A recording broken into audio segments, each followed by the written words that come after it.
Now, the bandwagon, as they say, was getting heavy. Everyone started to jump on the bandwagon again. Portland is not in a position to try to come back, and he should just kind of leave that alone. Stop being satisfied with mediocre performances. I don't like it. Plain and simple, I really don't like it. An all-star game just shows how much they just kind of continue to placate the players and their lackadaisical efforts on the court.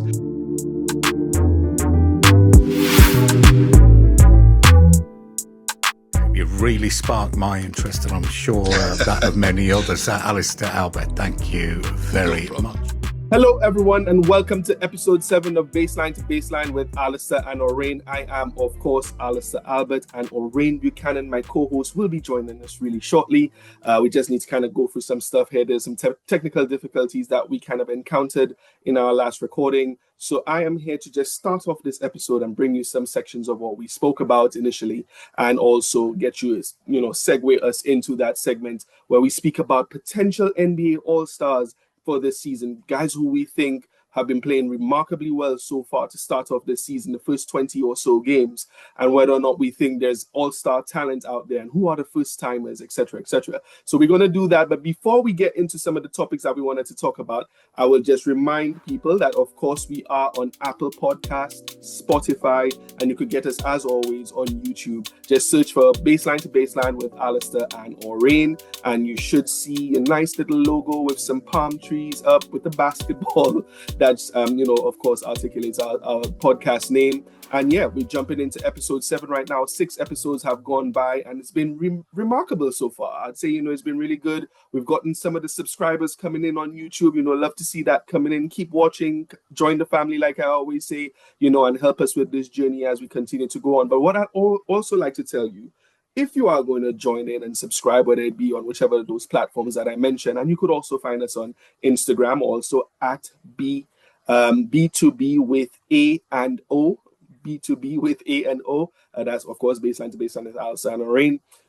To interact with the content, do a like, subscribe to the channel, of course, or follow, that would be really helpful for us. But also comment, let us know what you think about what we've been saying, any specific sections that you like. If you have a total disagreement with me saying that the Detroit Pistons will make the finals this year, go ahead and interact with that. No matter what it is, your interaction is really important for us growing and showing, sponsors, potential sponsors that, we have a following and people are interacting with the content. So go ahead, check us out. You can find us on all the platforms that I mentioned, and just join the family, like I said.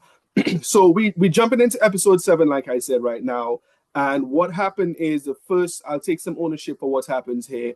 The first section of what we decided to do for episode 7 was have some 2 topics of conversation, but we had to end up stopping at one point because yours truly, Mr. Alister Albert, who's the executive producer and kind of does everything around all of this, forgot to press the record button. So viewers or listeners on the audio only podcast, you're just going to see me right now, not in my usual spot in my little studio space with my banner up in the background. You might probably remember this background from my days on Sportsmax when I spoke to the camera, and I used this little area of my living room as my backdrop. So I'm back to a familiar territory, back to a familiar background location to kind of give this little bit at the start here before we get into the second section with Orane. So the first thing we spoke about before I realized I didn't press record, I'll take the hit on that. So much going on. We started the conversation. The conversation was so great. We just didn't realize it. And of course, that's something that will never happen again because the pain of that was ridiculous. If anyone's doing podcasts or, recordings, meetings, and you realize, oh, damn, halfway through, you didn't press record, that's what happened to me there. So anyway, getting back off that. The first thing we wanted to speak about and kind of bring light to was, of course, the CP3 sending home thing. Chris Paul, of course, last week or the last episode, we had it was episode 5, actually, 2 episodes before. We spoke about the retirement of Chris Paul, him coming out and saying that this would be his last season. He put out this lovely Instagram post that was saying he was returning to North Carolina for the last time, where he's from. And, it was going to be his last visit to North Carolina, the place where he's from, where he grew up, played Wake Forest basketball and everything. So, he announced that last thing, and most people were like, oh, wow, this is the end of an era for a guy. 2021 seasons in the league. And he's now about to retire. So that's crazy. He's with the team that he made really prominent and brought on the map. It was like really great for him, even if he's not playing as much, but at least, he's getting a really good send off with the team that he made famous, like I said. And then last week, throughout the week, we got this crazy set of, alerts and announcements on basketball media that Chris Paul was told to stay home. He was actually told to stay home by the team. And there was some messages or articulation that there was some leadership clashes and some issues with him within the team that caused issues that led to Lawrence Frank deciding that, he needs to be let go. And of course, if you remember episode 5 or 6, whichever one it was, go back and check the episodes on YouTube. I was really, really vocal about Lawrence Frank. And I said, as someone who has probably frauded Steve Ballmer, the owner of the Los Angeles Clippers. Of course, there was a whole aspiration thing that went on this summer. The company that planted the trees and paid Kawhi Leonard money, allegedly, around the cap. I said that aspiration were not the only people who frauded Steve Ballmer. I've actually called out Lawrence Frank and said, this is a guy who, in his executive career has not done very much. Of course, 2019, he was executive of the year. He got Kawhi Leonard and Paul George into the team. And, that's kind of only his claim to fame. And yes, he has filled gaps here and there. But, him coming out and saying, CP3's play on the court is not the issue why we're letting him go. This is on me. But we think that's, it's the moment that we think that's, he just doesn't fit. Tyronn Lue came out in a press conference as well, saying that, it was just not the right fit and everything. And the conversation Orane and I had, which was really unfortunate that we missed, was how disrespectful it was. And I think most people in the media who have spoken about it has said, you can't treat a guy who's going to be a first ballot Hall of Famer like that, a legend, the person who kind of brought your franchise to where it is, and tell him to stay home like he's some sort of malcontent or someone who, is causing issues with the team. One of the things that have come out, I think some players who have said it, right, if they've spoken to Chris Paul or whatever it is, there was a situation where it was said that in a game against the Dallas Mavericks that Chris Paul had spoken with Kawhi Leonard and told him, hey, listen, if you're not warm enough, because of course, the load management and everything, maybe we should switch the defense of Kawhi Leonard off of Klay Thompson, because Klay Thompson was giving them the business. He was hitting threes left, right, and center. And it was difficult for Kawhi to kind of keep up with him on the perimeter, running around screens and all that sort of stuff. So Chris Paul suggested maybe, we should switch Kawhi off of Klay Thompson because he's not warm enough to play defense right now and keep up with Klay Thompson. And this got back to Jeff Van Gundy, who's kind of like the defensive mind and the associate head coach.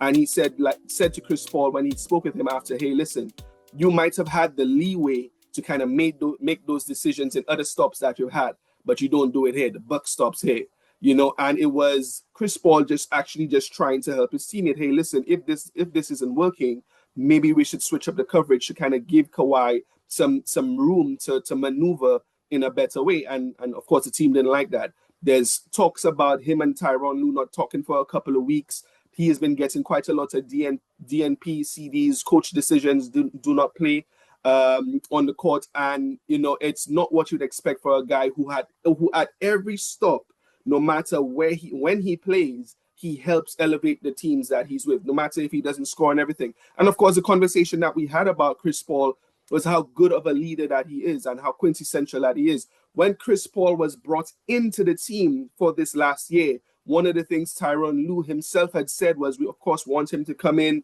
and be the person who speaks and calls out suffers, be another extension of the coach on the floor and on the bench, talking to guys, motivating guys, calling out what he sees. So you wanted him to do the talking. You wanted him to give his opinion on different things. But now that he's doing it, you have a problem. And one of the things I said to Orane, in our recording that did not get recorded, was that it's one of those situations. Just think about it for yourself, where you have someone who's constantly talking in your ears, right? It's annoying, absolutely annoying. It's like you hear that person talking all the time. Sometimes you kind of, don't really worry with them. What they're saying is probably not coming to pass, so you're kind of ignoring them. But what tends to really get annoying as well is when this person continues talking and chatting in your ears, and what they're saying is actually right and it's coming to pass. That starts to hurt. That starts to burn, because you're not thinking about what they're saying, and they're just constantly chatting in your ears, and now what they're saying is coming to pass. And of course, the team's record speaks for, they're not being good enough. And Chris Paul was just trying to call out what he thinks in terms of lackadaisical efforts. There's another game where they were playing against the Cleveland Cavaliers, and the same Kawhi Leonard again was not picking up on Darius Garland in a game that was close to the end. I think it was the fourth quarter. Cleveland up by double digits, and they were wasting time on the court by rolling the ball off the inbound, the point guard not picking up the ball, so the shot clock doesn't start, but it's wasting time on the actual game clock. So Chris Paul saw it a couple of times, called it out, and then during a little huddle in the break in between the game, he spoke to Kawhi Leonard and be like, hey, listen, don't let them do that, because they're wasting time on time, and we're not going to have enough time to come back. And after about 3 times that happened, Kawhi started to get up on the ball to try to prevent Darius Garland from continuing to do one of those oldest tricks in the trade, where basketball is concerned, in time management and when you're trying to keep your lead. So, Chris Paul is out there trying to do his own thing. It is alleged that he spoke to the front office, he spoke to coaches, he spoke to players, and they did not like it. And of course, we're 5-16, and we're this really horrendous record that we have right now. So we don't want to hear you telling us things we already know. And furthermore, what some people have said on some of the podcasts out there, on Gil's Arena and Road Tripping and some of those other places that, these conversations with these NBA stars, some of them say that because Chris Paul is no longer the man and no longer the person who runs this franchise as a star player, he doesn't have the right to be talking, which I find is absolute nonsense. Because this is a guy, like we say, he's built the level of credibility that he has for being the point guard. Most people consider him in the top, 10 of all-time point guards. I say he's the top 5 of all-time quintessential point guards, pass-first point guards who could score, but their main purpose is to pass the ball first. They're not the Steph Currys, not those types of guys that are out there to score first. This is a guy who came into the league being a leader, sets up the offense, passes first, can score if you need him to. We're speaking about the Magics, you're speaking about the Oscars, you're speaking about the John Stocktons, you're speaking about Jason Kidds. I put Chris Paul in that category. And this is a guy who has always been a leader, someone who has always spoken and tried to make things right for their teams. And every team he's been on, they've elevated. The Spurs last year had a really good chance of making the playoffs. If Wembanyama didn't get injured, they probably would have made the playoffs. The OKC Thunder, when he spent that one season there, this was a team that was left for dead. Nobody thought they would make the playoffs. They were the 5th seed because of Chris Paul's leadership and alongside, of course, Shai Gilgeous-Alexander. This is a guy, once he speaks, he knows what he's saying, at least on the court. He was the president of the Players Association. Everyone saw him as a leader, but you have him in your team. You brought him to be that, and then you have a problem with him talking. I found that absolutely ridiculous. So one of the things, we wanted to talk about, and the next example, as I wrap up this point, is which other teams that who have had greats on that team, who made that team what they were, who've come back to that team that people didn't want to listen to. And the 2 people that I brought up in the conversation with Orane was Allen Iverson. Could you imagine Allen Iverson when he came back to the Sixers the second time? Even if, yes, he wasn't, the 2001 MVP Allen Iverson, Could you imagine someone in the Sixers saying, we don't want to listen to you because you're past your prime? Could you imagine the 76ers franchise treating Allen Iverson that way? Could you imagine the Minnesota Timberwolves when Kevin Garnett came back to retire as a Wolf? Could you imagine they not listening to this guy barking out coverages and saying that you guys need to be better? That is essentially what they did to Chris Paul. And it's really appalling how Tyronn Lue, like I said, in my last, conversation about him, and Lawrence Frank, who of course made the overall decision to let Chris Paul go, have decided that that was the right course of action. I cannot understand it. It is absolutely disrespectful. And I think most people who have said it, Carmelo Anthony was very, vocal about it as well. He said, they're doing it to current players right now. They're doing it to Russell Westbrook. They're doing it to Anthony Davis. They're doing it to Chris Paul. They did it to him, where they're trying to blackball these players who actually have skill and talent left to still be competitive and play on teams. And they're trying to phase them out, it feels like. And the Clippers have essentially phased out Chris Paul. And it's unfortunate to see what's happened. He, of course, has made it very clear he doesn't want to retire, even if he's been sent home. He wants to continue to play the rest of the season at least. Well, he's going to play the rest of the season. I don't think there's going to be another season because he said he's going to retire after this one. But he's put out a tape that shows, he's still training. He's trying to keep himself ready because he's ready to be put onto another team where he could probably hand out, some opportunities, to probably win a ring. Go back to OKC, maybe join the Houston Rockets. Milwaukee Bucks, although the Milwaukee Bucks are a whole other story right now, and we're going to talk about that in a little bit. But, go to teams where you probably have an opportunity to win a ring. And I think, these are the opportunities that are probably there. The Miami Heat seem like a really good opportunity as well. There were some of the teams that I had the Wolves, the Timberwolves themselves. They need a point guard, although Mike Conley is there and probably in a very similar position to CP3 as being an older point guard who probably needs to retire as well. But, having another, tenured point guard on your team would probably only be good for them. The Atlanta Hawks, the Orlando Magic, other teams that I suggested, that'll be probably good landing spots for Chris Paul. So let's see what happens. It was really disappointing to see what happened to him. And it's really sad to see that a player of that caliber treated that way by a team he made, relevant in the not too near past, being sent home in the way that he has. But he called it out. Some people don't like when you call him out, and that's what happened to him. So, au revoir, Chris Paul, for now, until we see you in another jersey. I would love to see him back with the OKC Thunder, another point guard on that team, probably competing for a championship. If they were to be repeat champions, that would be awesome for him. He finally gets the ring that he deserves. So let's see if Sam Presti kind of pulls something like that, because it would be really good to see him there. The Oklahoma City area just loves him.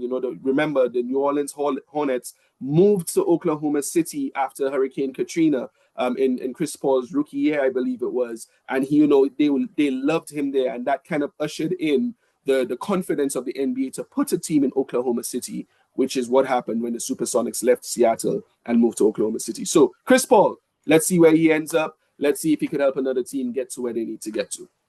Second topic on the day is, of course, those same Milwaukee Bucks. Giannis Antetokounmpo is now, in a situation where he is sitting out watching some games, but it has been said that he and his agent, Alex Saratzis, I believe his name is, yes, they have started conversations with the Milwaukee Bucks executive to try to determine what would be the best course of action for Giannis moving forward. Should he stay on the team or should he stay? Should he stay or should he leave? And it's one of the things that we saw coming off in the off season, because there was a lot of talks about Giannis probably going to the New York Knicks. There was a lot of talk around that, would something happen? But of course, Giannis himself never asked for a trade, but he was entertaining the conversations about whether or not he would want to play himself elsewhere. And I think to start off the season, there was a conversation where he said that, hey, listen, I love the Milwaukee Bucks. They brought me in. They trusted me. They drafted me. They gave me the opportunity to be an NBA player. I love it here. I want a championship here and everything. But if we're not in a position to win and win championships, I reserve the right to look at my future and where I would want to be moving forward. And I think he said something like, we'll start the season. I'm going to stay with the team, But in 4 to 6 months, if I don't like what the direction of this team is, I reserve the right to want to move. And of course, now he's gotten injured. He has a right calf strain. Playing a game against the Detroit Pistons where they won that game, but it's been, they were in a really bad stretch, losing 8 of 10 games at that time. And it was really disappointing to see him go down. Some people even thought he was faking the injury to kind of then bring these conversations up with his agent or whatever it is. But when you look at the tape a little closer, I am, of course, by no means a medical expert, but most people say that no, it was one of those non-contact injuries, which could probably lead to an Achilles issue or Achilles strain or tear. And he's been diagnosed with this right calf strain that will keep him out for 2 to 4 weeks. Doc Rivers has come out and said, thinking about the timeline, he's definitely closer to the 4-week end of that spectrum. And Shams Charania, ESPN insider, said, listen, these conversations have now started with Giannis's agents and the Milwaukee Bucks, and a resolution will be arrived at in the next few weeks. So when I hear that it's definite. It's going to be concrete. Giannis either stays or he goes in the matter of the next few weeks. And whilst he is out of the game, he is now going to be watching this team really closely to try to understand what can they do, without him. Are they sustainable as a team? And if he's definitely sure he wants to continue with this team, what are the team's plans in the near future for potential trades that could bring someone in to help them? And I've been an advocate. In one of my last episodes, I said that the one that I said that Detroit will make the finals, I said, listen, I think the Milwaukee Bucks could make the Eastern Conference Finals and face the Detroit Pistons, but that is depending on if they make a trade to bring someone in.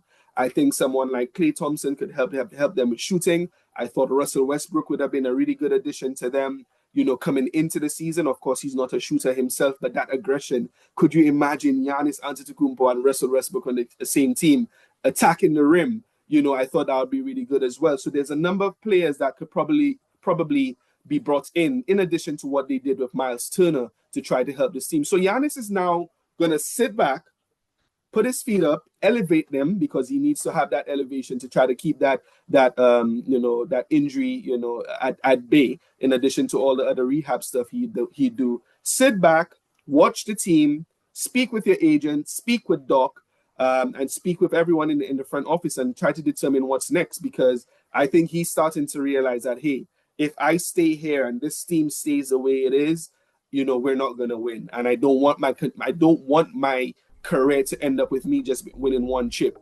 Giannis has always made it clear that he wants his career to be one that he has multiple championships, and he's done that in terms of bringing one championship after 52 years, I think it was, or whatever it was, that the Milwaukee Bucks finally won a championship when they won it in 2021. But he said, hey, listen, I won multiple championships. That's the legacy I have. MVPs are great. He has 2 All-Star MVPs. That's great. Multiple All-Stars. If he makes the All-Star team this year, which we, of course, think he would, he'll be a 10-time All-Star. All the accolades that he has, he wants to win rings. And he believes that if he cannot do it in Milwaukee, he will want to move on to somewhere else where he can. So, the situation in the East, looking at where they are, when we did the initial recording, and we did it we were trying to do it with Orane on last week Sunday before I didn't press record. The Milwaukee Bucks were 11th in the East, 4.5 games back from the 6th seed. So it's something that they could make up if they went on a run. It's still really early in the season. And he's also eligible on October 1st, 2026 for a $275 million max contract extension. So for me, it's another situation where Giannis will want to reevaluate his situation.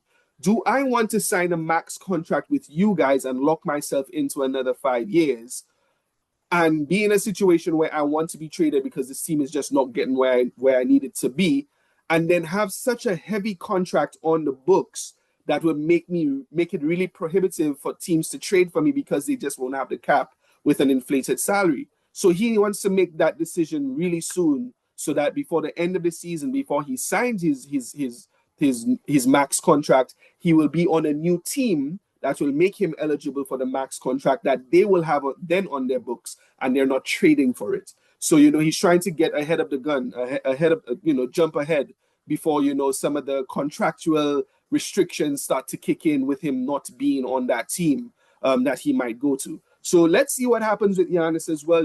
He also is another one that we have to look to, just like we did with Chris Paul a while ago. Where could he end up? And, Orane and I had a discussion about that as well. And I thought, some really good destinations. Of course, the New York Knicks, they're the ones that have been in the news. He spent the off season walking around the town with his wife and everything. And, he was saying that he loves New York and all that sort of thing. So New York seems to be the front runners for now because, that was the place that, has come up in the news most often. And was the only destination I think he mentioned that he would probably had interest going to. I also said, of course, we've seen a lot of jersey swap Photoshop images on the internet where I've seen him in a Lakers jersey. I've seen him in a Wolves jersey. There's been talk about the Miami Heat, potentially him playing next to Bam Adebayo, not traded for each other, but playing next to each other. And then the last one, which would be ridiculous. When I mentioned that one to Orane on recording, when on the podcast that we didn't record, when I spoke to Orane and I told him, hey, listen, can you imagine Giannis Antetokounmpo with Shai Gilgeous-Alexander in OKC? Can you imagine what that tandem could be? Hey, listen, it's another small town. Giannis probably wants to go to a big market. Who knows? But he's not opposed to being in a small town. He's been in Milwaukee for as long as he has. So being in Oklahoma is not going to be a problem for him. But, playing next to a talent like Shai, of course, the Thunder would need to give up assets for him. But the good thing about the Thunder, they're probably the only team in the NBA that has the liquid assets to go out and entice the Bucks by saying, hey, listen, we've got this treasure trove of draft picks. Tell us what you want. Maybe a couple of players from the roster as well. Maybe have to give up Isaiah Hartenstein. Might have to give up guys like Isaiah Joe. Maybe Jalen Williams might be in the conversation. I don't know. But, you will have a package that you will get from nobody else because we have high value, high pick draft picks that you could get from. Do you want 4? Do you want 5? Do you want 6? And do you want a player that could go with that along with salary? So the Oklahoma City Thunder, in terms of just dry assets, have enough of what the Bucks would need to start an earnest rebuild if they were to trade away Giannis Antetokounmpo. So, the New York Knicks have, bodies. They have OG Anunoby. They have the Josh Harts. Maybe I'm not too sure what the draft pick situation is, but they'll have things that they could give. But any of these destinations would be awesome for Giannis. But OKC, man, that would be crazy. So that's it. So these are the two topics we wanted to talk about. We wanted to talk about the Chris Paul situation, which was absolutely irritating to most people who are really big on loyalty and follow the NBA and know what Chris Paul has done for the Los Angeles Clippers. It's really sad to see what happened to him. But maybe he ends up in OKC with Giannis. Who knows? Maybe he ends up somewhere else that, he could actually have an honest chance to have playing time and also, compete for a championship. Would love to see him on a team where I think Orane was saying, put him on a young team like a Detroit potentially, where he could mentor some of the guards there. Detroit would not be a bad team as well. But I think, Chris Paul needs to be on a team that is definitely a title contender. And though I have the Detroit Pistons as a finalist this year, I'm not sure if they're ready for the championship just yet. So teams, like I said, like Oklahoma City Thunder, the Lakers potentially, he was supposed to end up on the Lakers and that didn't happen. The Houston Rockets, I think he'd be great with Houston because, of course, Fred VanVleet is out and they tried to shoehorn Amen Thompson into the point guard spot, bringing Chris Paul off the bench and playing with Kevin Durant would be probably great for him and his career at this point. He's played in Houston before. There's a lot of options for these guys. So Chris Paul and Giannis Antetokounmpo could be on the move in the next coming weeks, and we look forward to see what happens there. So, you know, this is where I'm going to end segment 1, you know, these 2 topics, Giannis and Chris Paul. And what we're going to do is the second portion of the recording that we did for episode 6. Audio viewers, you can now look in and have a look on our video streams.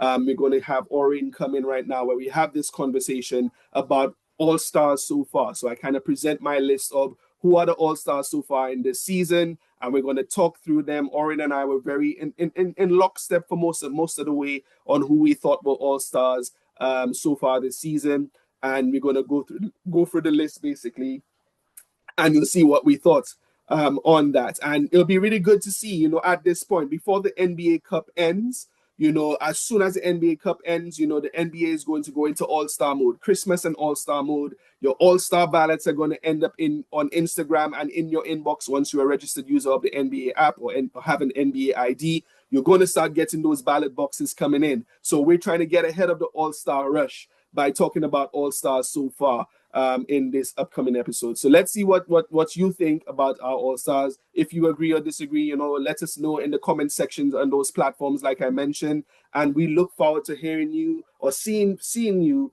in episode 8 as well, which will be coming up as we record in this the next coming days. So thank you for listening to me here. I know it was a little bit weird. I supposed to have Orane here with me.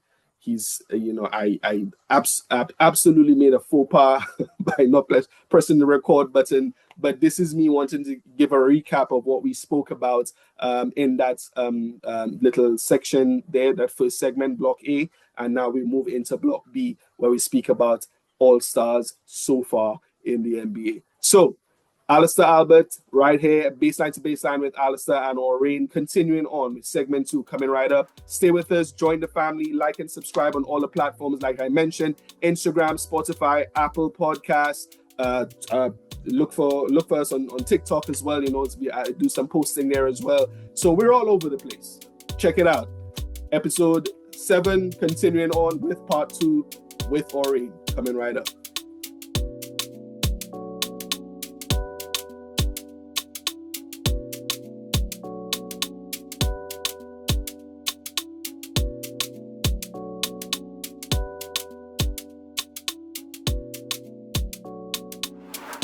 Welcome back to episode 7 of Baseline to Baseline with Alister and Orane. Of course, I am Alister Albert and Orane Buchanan here with me. And we're going to continue a conversation that we started off where we think it was really important at this point of the season to speak about, you know, who we think are the all-stars right now. You know, there have been quite a few amazing contribution by players to their teams, strong performances. And of course, a lot of teams now I think they played something like 21, 22 games now. So we're about a quarter way into the season, which is a good chunk of games to kind of be able to analyze who we think might be all-stars coming up in February, when, you know, the league has this USA versus the world tournament going to be coming up, and 24 players going to be chosen, 12 on either side, but 3 teams of 8 players each, 2 USA teams and 1 international team playing against each other to be, the best team over the All-Star break. I'm not really liking all of these changes to the All-Star break. You know, I really don't like it.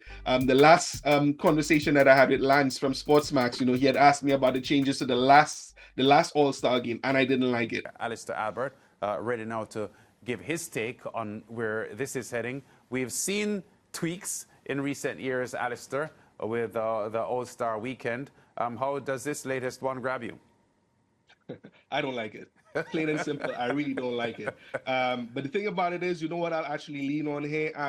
Because I do a little bit of acting and I have a little acting experience, I will say I do like a little plot twist. I like to see a little change here and there to see what will actually happen. But to think that the league had to, drastically amend the format of this tournament or this All-Star weekend, All-Star game, just shows how much they've just kind of continued to placate the players and their lackadaisical efforts on the court. And I think that's really what it is. And I still don't like it, this one. But anyway, let's see how it all goes. So for me, I think it's been really, really, really interesting to see some players, who so far have kind of stood out for me in the East and West. So what I'm going to do, I'm just going to rattle off my 12 players on each side, and then you could jump in so far. So on the East, for All-Stars that I think so far, I'll call them my All-Stars for now. My All-Stars for now, 20 plus games into the season.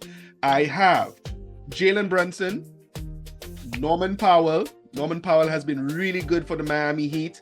Cade Cunningham, Giannis Antetokounmpo, Donovan Mitchell, the notorious VI3, Brandon Ingram. I think he returns to his all-star form again. Scotty Barnes there with him. Franz Wagner from the Orlando Magic. Jaylen Brown, he's been doing a great job, as the lead man for the Boston Celtics. Karl Anthony Towns, Tyrese Maxey.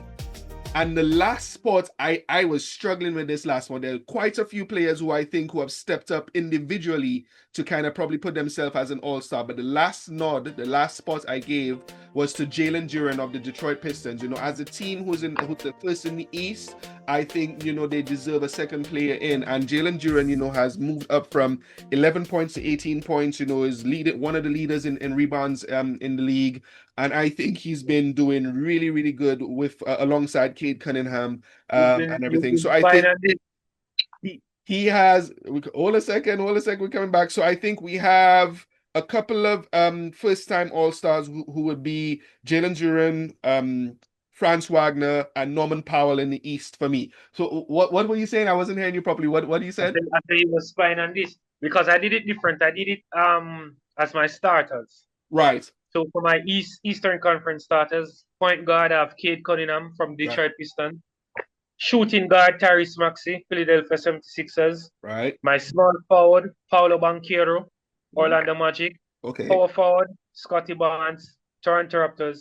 And my starting center, Jalen Duren from Detroit Pistons. All right. Cool. I haven't filled out the bench as yet because I still say, notable mention, I have Halliburton, Jalen Brunson, Cat. So those are the guys. Did you say Halliburton? Is that what I heard? Come again? Did you say Halliburton? Is that what I heard you say?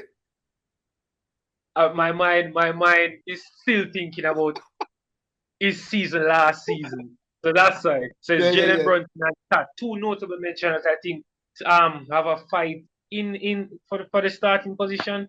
But the five that I have, I think it's really tough for them to break in because my two-way guards, Cade Cunningham, Tyrese Maxey, I don't think you can break up.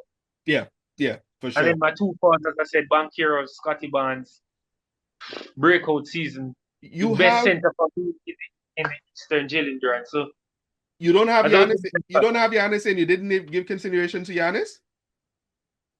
Nah, it was good. All the guys that I called out, their team are performing very well, and I've seen the NBA gone down that line where they reward players who are helping their team in playoff positions. Right. So even though you have single-handedly playing you're having a very good season, you're not in playoff contention, you're not in that strike zone, as I call it, 1 to 6. Right. I think you kind of get the head. So that's why, it was a very good, very notable name, but I don't think have him in. Okay, fair enough. That's fair. That's fair. So guys, there's some individual guys. So like I said, that last spot for me was really tough because there's some players on there that I think, like you say, their teams are not really doing that great, but individually they're having a really good season. So I had considerations. The notable mentions were Josh Giddey, Jalen Johnson of the Atlanta Hawks. Since Trae Young has been out, he's stepped up and been really, really good. Nickeil Alexander-Walker as well. He's been really good for the Atlanta Hawks. Michael Porter Jr., getting to be the main man on a team. He's been, his averages have just shot up, and he has always been someone who has been considered to have that capability to be a number one scorer on a team. Don't expect him to kind of lead a team to anywhere, but he's played really well. Pascal Siakam, he's kind of steadied the ship for the Indiana Pacers, but of course the record is not really great right now. Unfortunately, that will kind of disqualify him. And the last person I even had here for consideration, he would never make it, but to kind of really give props to what he's been doing, the rookie Conker Nipple for the Charlotte Hornets. You know, he of course is not he's not there yet. I don't think he is, but he'll definitely be one of the first team rookie or on first team all team rookies. But you know the highest amount of 3-pointers for a rookie in the first 20 plus games. You know, he's averaging quite a solid numbers for the team, and you know you could kind of see where the future is going with someone like him and Brandon Miller next to each other. We're not sure what's going to happen with LaMelo Ball because there's been a little bit of talk going around what might probably be with him moving forward, but you know he's kind of a bright future for him. So these were our East. I think we had a few differences. Paolo Banchero I didn't have on my list, which is interesting, but I think that kind of took into the fact that he was injured for a little bit, and Franz Wagner was there, and you know he kind of continued to keep that team steady. But they're actually playing right now, or just a couple of hours ago, and Franz Wagner just got injured as well. So he has a lower leg injury, so I have to kind of see what happens with him, in the coming weeks. So a lower leg injury, it was said.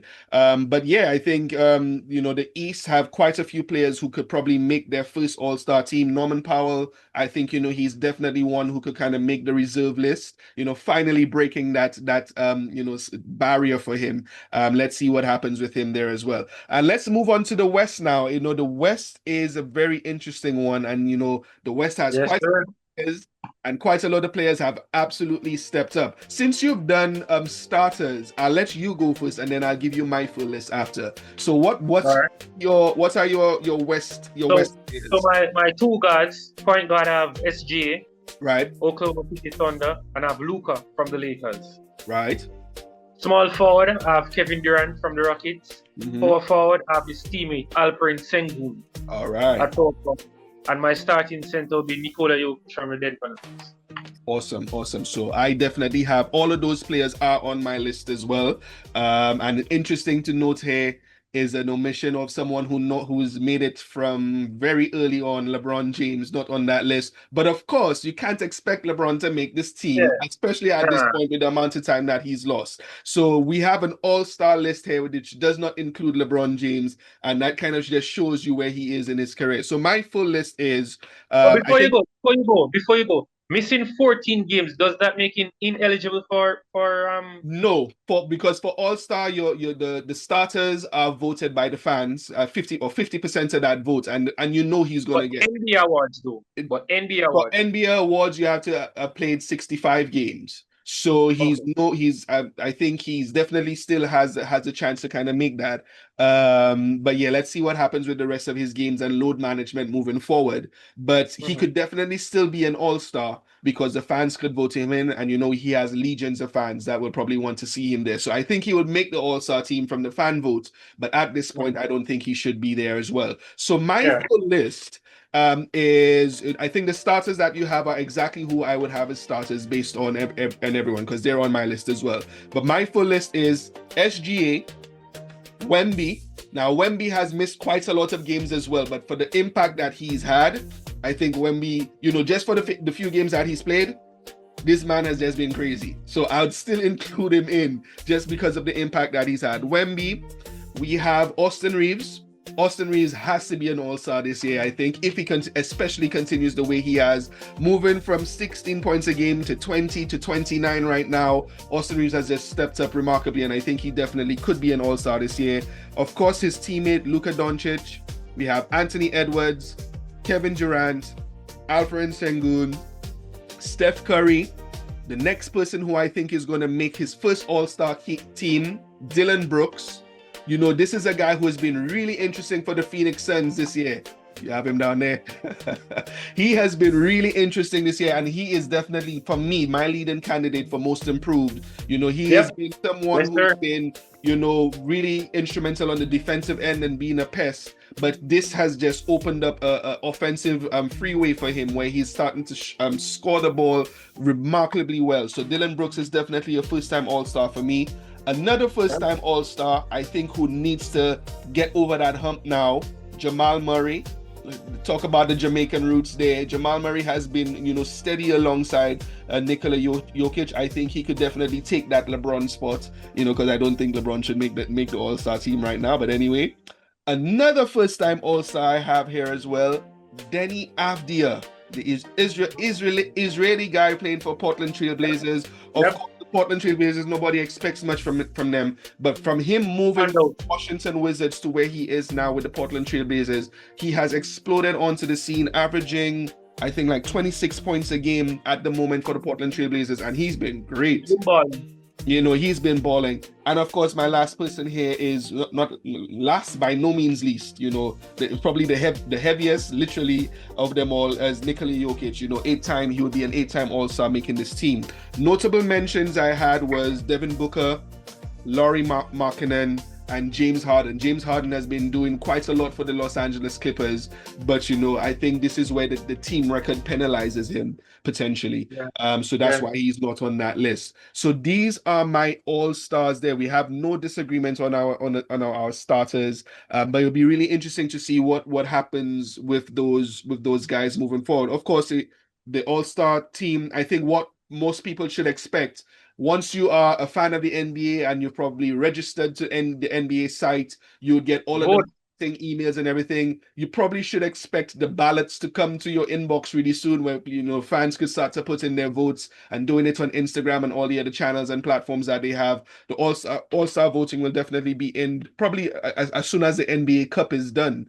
I think they'll probably try to switch focus to the All-Star game in February. So you know, people could start looking out for that. But these are our all-stars so far. This is the all-star so far list for Baseline to Baseline with Alister and Orane. So Orane, I'd like to thank you definitely for jumping in today with us here. As usual, we had a little bit of a technical issue there, but you know, we'll sort that out and kind of do something around that. But the all-star conversation, I think, was really noteworthy here, where it was good to kind of talk about that. Thank you for coming on. You know, we're going to, move on to the next week, see what happens. Episode 8 coming up. Of course, just remember, Spotify, Apple Podcasts. We've crossed 1,000 followers plateau on YouTube. We'd love to see that continuing, see what we're saying. Jump in, comment, like, subscribe, share.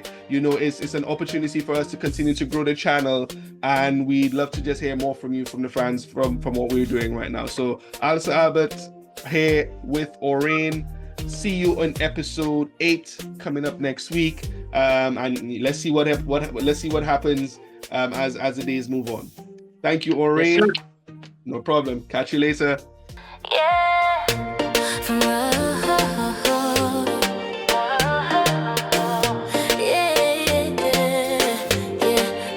From the hardwood floor to the spotlight glow, breaking down the stats every fan should know. Trace, place, legends in the making. Every headline, no mistaking. Fast breaks, crossovers, highlight reels. What's real strategy, what's hype and feels. East to west, we call it straight. From draft night buzz to finals fade. Baseline to baseline, we cover it all. Big plays, bold takes, the rise and the fall. Baseline to baseline, where passion is prime.